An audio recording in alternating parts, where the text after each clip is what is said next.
नमस्कार, मैं हूं हरिशंकर व्यास। सेंट्रल हॉल में आपका स्वागत है। भारत की अर्थव्यवस्था पर इस समय विचार के दो परस्पर विरोधी छोर है। एक तरफ 7-7.5% विकास दर, घटती महंगाई का आत्मविश्वास है, तो दूसरी ओर आर्थिकी के ठहरे होने की चिंता है। किसी को समझ नहीं आ रहा है कि भारत की अर्थव्यवस्था किस दिशा में जा रही है। शेयर बाजार से सब हैरान है, तो रुपए की कीमत ने भी चिंता पैदा की है। विदेशी निवेशकों के पैसा खींचने पर LIC से शेयर खरीदवा कर बाजार ऊंचा रखवाने की रिपोर्ट आई है। तथ्य है कि शेयर बाजार, सर्राफा बाजार और प्रॉपर्टी बाजार के 3 क्षेत्र आर्थिकी की सेहत को दर्शाते हैं। तीनों में हालात लगातार खराब है। मोदी सरकार के आने के बाद उम्मीदों के भपके में शेयर बाजार में तेजी आई थी। लगा कि सेंटीमेंट्स ठीक हो गए। देशी विदेशी निवेशक भविष्य की उम्मीद में शेयर बाजार में सट्टा खेलेंगे, लेकिन शेयर बाजार कभी लुढ़कता है तो कभी रिकवर होता है। एक एक दिन में इतना लुढ़का है कि सटोरियों ने गिरावट का ट्रेंड बुझा हुआ है। बहरहाल वक्त नई मौद्रिक नीति और रिजर्व बैंक से ब्याज दर घटने की उम्मीद की है। आर्थिकी के जानकारों का मानना है कि रिजर्व बैंक के फैसले आर्थिकी में रफ्तार बनवाएंगे। हकीकत है कि बड़ा संकट आज कारोबारियों, उद्योगपतियों की सेंटीमेंट्स का है। इनकी ब्याज देनदारी घटवाने का है। क्या वह वक्त आ रहा है? आज इस पर चर्चा है, मगर उससे पहले गपशप और खास सुर्खियां है। शुरुआत सियासी गपशप से करते हैं।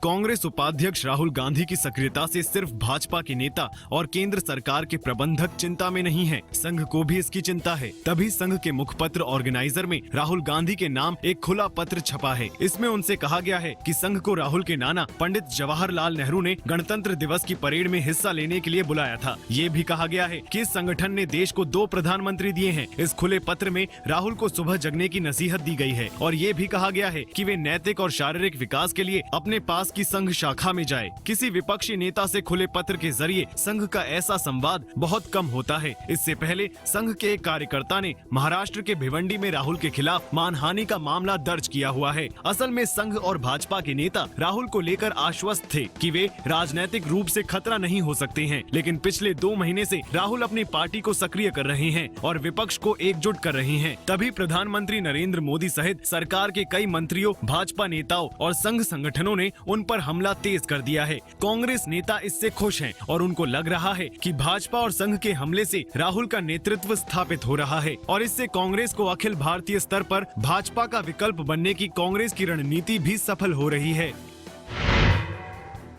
प्रधानमंत्री नरेंद्र मोदी को अपने 2 धुर विरोधी प्रादेशिक छत्रपों से बड़ी उम्मीद है। पश्चिम बंगाल की मुख्यमंत्री ममता बनर्जी और उत्तर प्रदेश में सत्तारूढ़ समाजवादी पार्टी के मुखिया मुलायम सिंह के साथ मोदी ने खुद संवाद कायम किया है। बताया जा रहा है कि दोनों नेताओं से दिल्ली की संसदीय राजनीति में सरकार को बड़ी उम्मीद है। इसलिए प्रधानमंत्री ने इन दोनों छत्रपों पर पार्टी की ओर से होने वाले हमले रुकवाए हैं। खुद भी मोदी 25 मई को मथुरा गए थे, तो करीब घंटे भर के भाषण में उन्होंने एक बार भी उत्तर प्रदेश सरकार पर हमला नहीं किया। इसी तरह वे कोलकाता गए थे, तब भी उन्होंने ममता सरकार को निशाना नहीं बनाया था। बताया जा रहा है कि इसका फायदा भाजपा को मिल रहा है। ममता बनर्जी भूमि बिल को छोड़कर हर बिल पर समर्थन के लिए तैयार हैं। वे प्रधानमंत्री के साथ बांग्लादेश जाने को तैयार हो गई हैं और तीस्ता जल बंटवारे पर चर्चा के लिए भी तैयार बताई जा रही हैं। हालांकि इस दौरे में इस पर समझौता नहीं होना है। मुलायम की पार्टी भी भूमि बिल को छोड़कर बाकी मामलों में सरकार की मदद करेगी। जानकार सूत्रों का कहना है कि भाजपा नेताओं से मुलायम की हाल में हुई गोपनीय मुलाकातों की वजह से ही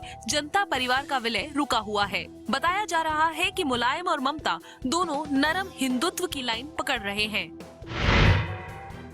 केंद्र में नरेंद्र मोदी की सरकार के आए हुए 1 साल हो गए हैं, लेकिन पूरे साल सरकार इवेंट्स के मोड में रही है।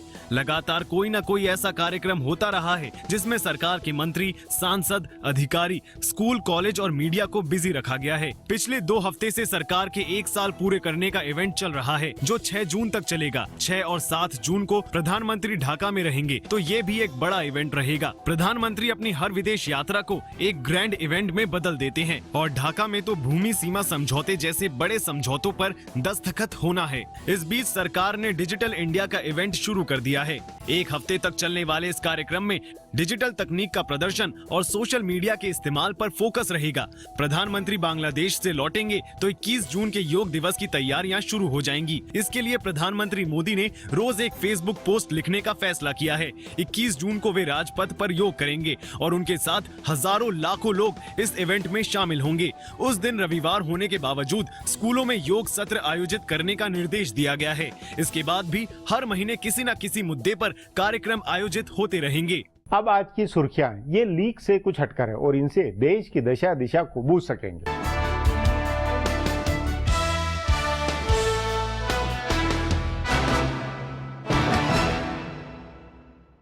कांग्रेस उपाध्यक्ष राहुल गांधी ने संविधान निर्माता बाबा साहेब भीमराव अंबेडकर को श्रद्धांजलि दी है। राहुल ने आज उनके जन्म स्थान महू जाकर उनको श्रद्धांजलि दी। उन्होंने अंबेडकर की मूर्ति पर फूल चढ़ाए और स्थानीय बौद्धिक लोगों से बातचीत की। राहुल गांधी अप्रैल में बाबा साहेब अंबेडकर की जन्म तिथि के समय देश में नहीं थे, इसलिए वे तब अपनी पार्टी की ओर से आयोजित कार्यक्रम में हिस्सा नहीं ले पाए थे। सो उन्होंने आज का दिन चुना। आज अंबेडकर के कोलंबिया यूनिवर्सिटी से ग्रेजुएट होने के 100 साल पूरे हुए हैं। आज ही राहुल ने अंबेडकर की 125वीं जयंती के मौके पर पूरे साल चलने वाले कार्यक्रमों की शुरुआत भी की। कांग्रेस ने सोनिया गांधी की अध्यक्षता में एक कमेटी बनाई है जो इन कार्यक्रमों का आयोजन करेगी। राहुल ने बाद में एक जनसभा को भी संबोधित किया।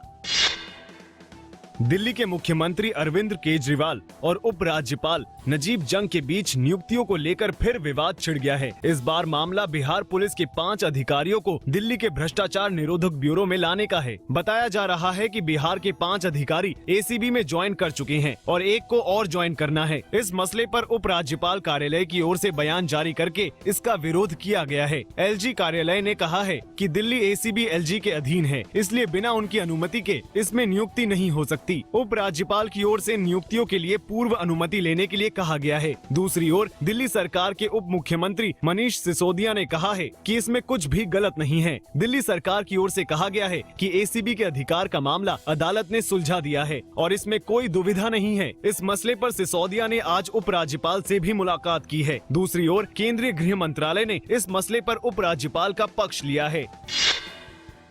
बिहार पुलिस के अधिकारियों को दिल्ली एसीबी में नियुक्त करने के मसले पर भारतीय जनता पार्टी ने बिहार और दिल्ली सरकार को निशाना बनाया है। भाजपा नेता नंद किशोर यादव ने आरोप लगाया है कि बिहार सरकार खुद ही भ्रष्टाचार के मामले में फंसी है और वह अपनी छवि सुधारने के लिए अपने अधिकारियों को दिल्ली एसीबी में भेज रही है। दूसरी ओर कांग्रेस प्रवक्ता अभिषेक मनु सिंघवी ने इस मसले पर आम आदमी पार्टी की सरकार, उपराज्यपाल और भाजपा तीनों को निशाना बनाया है। उन्होंने कहा कि यह अराजकता का अनूठा मामला है। सिंघवी ने कहा कि दिल्ली में कोई भी अपना अहंकार छोड़ना नहीं चाहता है, जिससे दिल्ली के लोगों को परेशानी झेलनी पड़ रही है।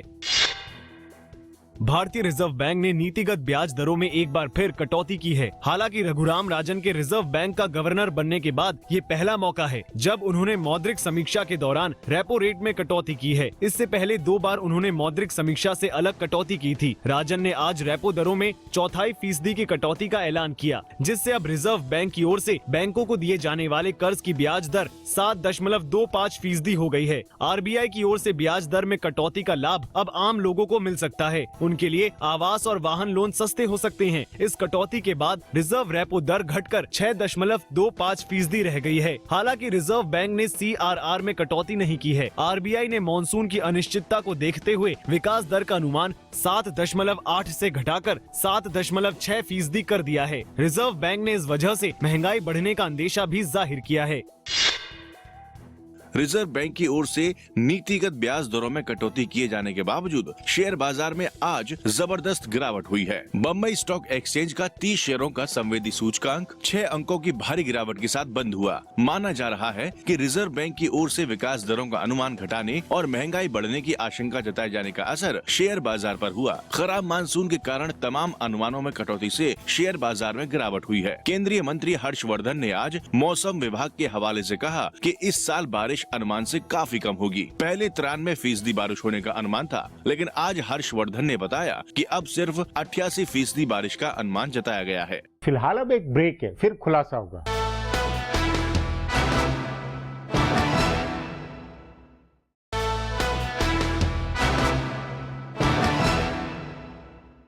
भारत का शेयर बाजार खराब प्रदर्शन वाला बताया जाने लगा है। एक साल पहले भारत का शेयर बाजार सर्वाधिक पसंदीदा जगह थी, मगर कंपनियों के निराशाजनक नतीजों, कच्चे तेल की बढ़ती कीमतों और टैक्स झमेलों ने विदेशी निवेशकों के लिए अपने निफ्टी इंडेक्स को जोखिम भरा बना दिया।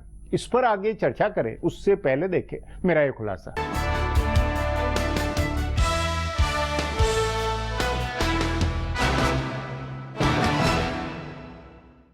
भारत की अर्थव्यवस्था बदलाव के मुकाम पर है। रिजर्व बैंक ब्याज दरों में कटौती कर रहा है, महंगाई की दर ठहरी हुई है और विकास दर के हाल में आए आंकड़े उत्साह बढ़ाने वाले हैं। बेशक भारत सरकार ने विकास दर का आंकलन करने का पैमाना बदला है और उसके लिए 2011-12 को मानक वर्ष बनाया है, जब विकास दर 4-5% पर आई हुई थी। इसके बावजूद पिछले वित्त वर्ष में विकास दर का 7.3% होना उत्साह जगाने वाला है। साल की आखिरी तिमाही में तो विकास दर 7.5% रही, जो दुनिया की सबसे तेजी से बढ़ रही चीन की अर्थव्यवस्था की विकास दर से ज्यादा है। सरकार इस गति को बनाए रखना चाहती है, तभी केंद्रीय वित्त मंत्री अरुण जेटली बार बार यह दावा कर रहे हैं कि विकास दर के 2 अंकों में यानी 10% से ऊपर ले जाना संभव है। जाहिर है सरकार इस दिशा में काम कर रही है। अगर विकास दर का आंकड़ा 8% और उसके बाद 10% पहुंचता है तो अपने आप आर्थिकी में जोश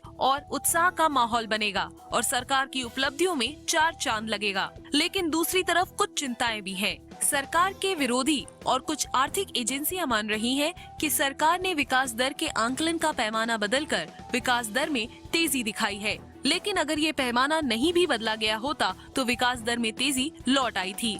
इससे किसी को इनकार नहीं है, पर विकास दर से ज्यादा चिंता रुपए की कीमत और महंगाई को लेकर है। रुपए की कीमत संभल नहीं रही है। डॉलर की कीमत लगातार 60 रुपए से ऊपर बनी हुई है। इसी तरह महंगाई के आंकड़े भले कम हो गए हैं, लेकिन जमीनी स्तर पर आम लोगों को इसका लाभ मिलता नहीं दिख रहा है। ऊपर से मॉनसून की स्थिति अनिश्चितता वाली है। अगर सामान्य से कम बारिश होती है और कुछ इलाकों में सूखे की स्थिति बनती है तो मुश्किल और बढ़ जाएगी। फिर महंगाई पर काबू पाना समस्या हो जाएगी। ऐसा हुआ तो विकास दर बढ़ाने के लिए मौद्रिक नीति का सहारा लेना संभव नहीं होगा। फिर ब्याज दरें बढ़ने लगेंगी। सरकार की एक बड़ी चिंता निवेशक के तीनों क्षेत्रों में उतार चढ़ाव का है। आमतौर पर शेयर बाजार, सोना और रियल एस्टेट को निवेश का जरिया माना जाता है, लेकिन इन तीनों क्षेत्रों में तेजी गायब है। जो शेयर बाजार 30,000 तक पहुंचा हुआ था वो 27,000 पर झूल रहा है। सोना भी 30,000 को छूकर नीचे आ गया है और 27,000 से ऊपर नहीं जा रहा है।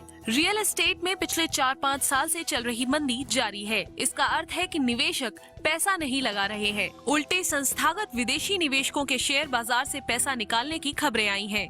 इसे रोकने के लिए सरकार ने न्यूनतम वैकल्पिक कर यानी मैट का मामला सुलझाने के लिए एक कमेटी बनाई। अगर सरकार आने वाले दिनों में आर्थिक सुधार के अहम बिल पास करा लेती है, भूमि बिल और जीएसटी बिल को इस लिहाज से अहम माना जा रहा है, तब तो अर्थव्यवस्था के अच्छे दिन के टिकाऊ होने की भविष्यवाणी की जा सकेगी। नहीं तो सरकार घरेलू और विदेशी निवेशकों को आकर्षित नहीं कर पाएगी। अब एक ब्रेक है, उसके बाद आर्थिकी के संकेतकों पर चर्चा करेंगे।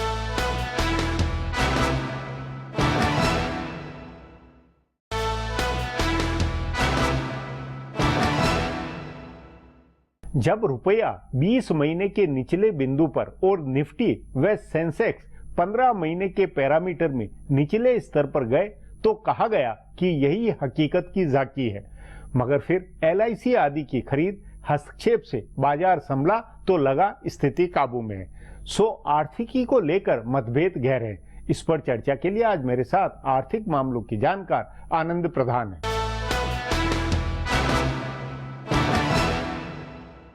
आनंद जी, आम धारणा है कि महंगाई की दर क्योंकि कम हो रही है, इसलिए अब रिजर्व बैंक अनिवार्यतः अपनी मौद्रिक नीति में परिवर्तन करेगा, ब्याज दर सचमुच में गिरने वाली है। आप क्या मानते हैं? मुझे लगता है कि जो अभी मौजूदा परिस्थिति है उसमें ज्यादातर विश्लेषकों का और अर्थशास्त्रियों का ये मानना है कि ब्याज दर में जिस तरह की खास करके लगातार एक मजबूती बना रखी थी रघुराम राजन ने, ये देखते हुए कि खास करके मुद्रास्फीति की दर में गिरावट नहीं आ रही है। लेकिन पिछले दिनों उन्होंने एक कटौती करके संकेत दिया था और यह कहा था कि बजट आने के बाद और अगर महंगाई की दर स्थिर रहती है और कमी की तरफ जाती है तो वो एक और कटौती पर विचार करेंगे। तो सबका मानना है कि एक कटौती और हो सकती है, क्योंकि लगातार जो थोक मुद्रा मूल्य सूचकांक है उसके आधार की मुद्रास्फीति नेगेटिव में है, तो अप्रैल की भी नेगेटिव में है। तो इस आधार पर यह बनता है। पर अब सवाल यह है कि वो इसका स्केल क्या होगा, कितना ज्यादा कटौती हो सकती है। नहीं, लेकिन क्योंकि लगातार एक साल से मामला टल रहा है, इसलिए इस बार तो स्केल तो ऊंचा रखना पड़ेगा इकोनॉमी, क्योंकि अंततः अब तो ये कि सेंटीमेंट कारोबारियों के, निवेशक के और ब्याज दर की देनदारी, इसको सबको कम करवाना होगा। बिल्कुल, आपका कहना बिल्कुल इसलिए भी सही है क्योंकि जो ग्रोथ रेट में खास करके इंडस्ट्रियल प्रोडक्शन की जो रेट है वो बहुत ही खराब है। और उसमें अभी जो ताजा रिपोर्ट आई है वो मार्च की, उसमें आईआईपी सिर्फ 2.1% बढ़ा है और उसमें मैन्युफैक्चरिंग का ग्रोथ सिर्फ 2.2% की बढ़ोतरी हुई है। और पूरे 14-15 में जो पिछला साल गुजरा है उसमें सिर्फ 2.8% की ग्रोथ हुई है आईआईपी में, इंडस्ट्रियल प्रोडक्शन में। तो एक तरह से साफ दिखाई पड़ रहा है कि निवेश नहीं हो रहा है और निवेश को बढ़ाने के लिए जरूरी है कि ब्याज दरों में कटौती हो। और जिस तरह से मुद्रास्फीति नीचे है उसके कारण यह संभावना है और एक तरह से दबाव भी है रघुराम राजन पर, और वो इस तरह के संकेत भी दे रहे हैं कि वो इसको लेकर के पॉजिटिव है। लेकिन यहां एक चिंता की बात यह भी है जिस पर उनका ध्यान जरूर होगा कि मुद्रास्फीति में गिरावट तो आ रही है और एक तरह से थोक मूल्य सूचकांक पर आधारित मुद्रास्फीति नेगेटिव भी है, लेकिन जो फूड इंडेक्स है थोक मूल्य सूचकांक में भी और कंज्यूमर प्राइस इंडेक्स में भी, उन दोनों में फूड इंडेक्स काफी ऊंचा है और उसके कारण एक तरह से ऐसा लगता है कि कहीं अगर, जैसा कि संकेत भी आ रहे हैं, मौसम विभाग का भी कहना है कि मानसून इस साल भी कमजोर रह सकता है। तो अगर उसके कारण खाद्यान्नों की मुद्रास्फीति बढ़ती है या उस तरह के इन्फ्लेशनरी एक्सपेक्टेशंस हैं तो वो पूरी मुद्रास्फीति को उठा देते हैं। नहीं, लेकिन ये खाने पीने की चीजों की महंगाई का कंपोनेंट इतने बड़े स्केल के ऊपर कितना प्रतिशत होता होगा जिसके कारण ये सोचे, क्योंकि बाकी दूसरी चीजें अगर तेल के दाम और ये सब बाकी चीजें अगर कम है या सामान्य स्तर पर है तब तो नहीं। उसमें देखिए पिछले जो मुद्रास्फीति की दर में गिरावट आई है उसकी एक बड़ी वजह यह थी कि अंतर्राष्ट्रीय बाजारों में तेल की कीमतें गिरी थी और उसके कारण भारतीय बाजारों में भी कमी हुई थी। लेकिन पिछले कम से कम एक महीने से यह ट्रेंड दिखाई पड़ रहा है कि अंतर्राष्ट्रीय बाजारों में भी बढ़ रहा है और भारत में भी उसकी कीमतों में बढ़ोतरी हुई। तो इसका निश्चित तौर पर असर मुद्रास्फीति की पर पड़ेगा और इसके कारण ये रिजर्व बैंक की एक चिंता जरूर रहेगी कि क्या ये आने वाले समय में खास करके जो कृषि और खाद्यान्नों के उत्पादन पर, जो रबी के उत्पादन पर असर पड़ा है और अगर खरीफ की फसल के लिए भी इस तरह के आसार बनते हैं तो क्या मुद्रास्फीति में जो बढ़ने के आसार अगर दिखाई पड़ते हैं या इस तरह के एक्सपेक्टेशंस पैदा होते हैं तो क्या कटौती करना अभी उचित होगा। वैसे एक तरह से संकेत ये है कि कटौती होगी, लेकिन कटौती बड़ी जिसकी उम्मीद की जा रही है शायद बड़ी कटौती ना होकर के अभी भी वो फूंक फूंक करके ही कदम उठाना चाहे उसका, और वो शायद जून के में कटौती करके एक संकेत दे बाजार को और उसके बाद फिर सितंबर में एक बार फिर जब मॉनसून को देख करके रिव्यू करके एक बड़ा फैसला नहीं करें। तो इसका कुल आर्थिकी पे, कुल शेयर बाजार पे, सर्राफा पे, प्रॉपर्टी बाजार पे, इन सब के सेंटिमेंट्स का क्या होगा? मतलब उससे लगता है कि कुछ मामला बेहतर बनेगा अगर रिजर्व बैंक बड़ी कटौती नहीं करता है, यानी जैसे कम से कम मतलब जो नॉर्मल आधे मतलब एक पॉइंट में आधे फीसदी की कटौती नहीं करता है तो आप समझिए कि एक जो बाजार को निराशा होगी, उद्योग जगत को निराशा होगी, प्रॉपर्टी बाजार को भी निराशा होगी। अब सारा मामला कुल मिलाकर शेयर बाजार का तो खास तौर पर हर जगह एक तरह की निराशा होगी, क्योंकि एक एक्सपेक्टेशन ये है कि लगातार 4-5 महीनों से थोक मूल्य सूचकांक पर आधारित मुद्रास्फीति नेगेटिव चल रही है। तो इस आधार पर लोगों को यह मानना, और खास करके आईआईपी जो इंडस्ट्रियल प्रोडक्शन है वो नीचे गिरा हुआ है, तो सबका यह मानना है कि ज्यादा जोर इस समय ग्रोथ पर होना चाहिए और ग्रोथ पर अगर होना है तो इंटरेस्ट रेट में कटौती होना जरूरी है। तो इसलिए ये दिखाई पड़ रहा है, ये दबाव भी है। लेकिन मतलब क्या ये कि जून के महीने से ये कि आर्थिकी में कोई जंप लाने का इस तरह के काम संभव है? एक बड़ा अगर साहसिक फैसला रघुराम राजन करें, लेकिन रघुराम राजन का अभी तक का जो रवैया है वो ये है कि बड़े फूंक फूंक कर वो कदम उठा रहे हैं। पर वो फूंक कर कदम उठाने में अब अभी भी औचित्य है या नहीं? अब वो औचित्य खत्म हो गया? मुझे लगता है कि इस समय जो अर्थव्यवस्था जहां खड़ी है और जिस तरह के संकट का सामना कर रही है उसमें फूंक फूंक कर कदम उठाने के बजाय कुछ बड़े और साहसिक फैसले की जरूरत है। और देखिए सरकार के पास हमेशा एक तरह से अनाज का भंडार भरा पड़ा है और उसमें अगर वो चाहें तो उस मुद्रास्फीति को नियंत्रित कर सकते हैं। अंतर्राष्ट्रीय बाजारों में भी है, अंतर्राष्ट्रीय बाजारों में भी कमोडिटी प्राइसेस गिरी हुई हैं, तो उसको नियंत्रित किया जा सकता है। और इसलिए ये अगर सरकार की तरफ से इनको आश्वासन है तो इनको जरूर बड़ी कटौती की तरफ जाना चाहिए। आनंद जी, ये भी है कि मेक इन इंडिया के मुहिम के नाते भी जो अपनी इकोनॉमी, जो कारखाने लगे हुए हैं उनका उत्पाद बढ़ाने, उसके लिए भी मांग जनरेट करवाने के नाते भी ये कदम शायद ज्यादा जरूरी है। क्यों? बिल्कुल जरूरी है, क्योंकि देखिए अगर जब तक इंटरेस्ट रेट में कटौती नहीं होगी तो खास करके जो अभी ताजा रिपोर्ट आई है कि जो कंज्यूमर ड्यूरेबल्स है उसका जो पिछले 10 साल में सबसे कम वृद्धि हुई है इस समय, तो इसको देखते हुए मतलब इसका मतलब जो एक तरह से कहिए पर्सनल फाइनेंस या जो कंज्यूमर ड्यूरेबल्स जो फाइनेंस है उसकी रेट्स भी ऊंची होने के कारण एक तरह से उनकी मांग पर असर पड़ा है। तो एक तरह से मांग को जनरेट करने के लिए भी ये जरूरी है कि वो बने और उससे और निवेश को दोनों को साइकिल चलवाने के लिए इंटरेस्ट रेट इस समय एक बहुत ही की इंस्ट्रूमेंट हो गया है और उसमें एक तरह से साहस दिखाने की एक बड़ा फैसला करने की जरूरत है। ये बात सही है कि मुद्रास्फीति भी एक चिंता का विषय है, लेकिन खास करके जो मुद्रास्फीति खाद्यान्नों की है वहां सरकार का सप्लाई साइड यानी सप्लाई बढ़ाने अगर सरकार उसका ध्यान रखे तो रिजर्व बैंक को मुझे लगता है कि चिंता करने की जरूरत नहीं है और यहां पर रिजर्व बैंक बड़ा फैसला कर सकती है। जी आनंद जी, बातचीत को यहीं समाप्त करेंगे। प्रोग्राम में आने के लिए बहुत बहुत धन्यवाद। हमारा प्रोग्राम अब यहीं खत्म होता है। आग्रह है कि प्रोग्राम पर अपनी राय hsvyas@nayaindia.com पर ईमेल करके बताएं या hsvyas@twitter पर जाहिर करें। सो कल फिर मिलेंगे इसी चैनल पर इसी समय।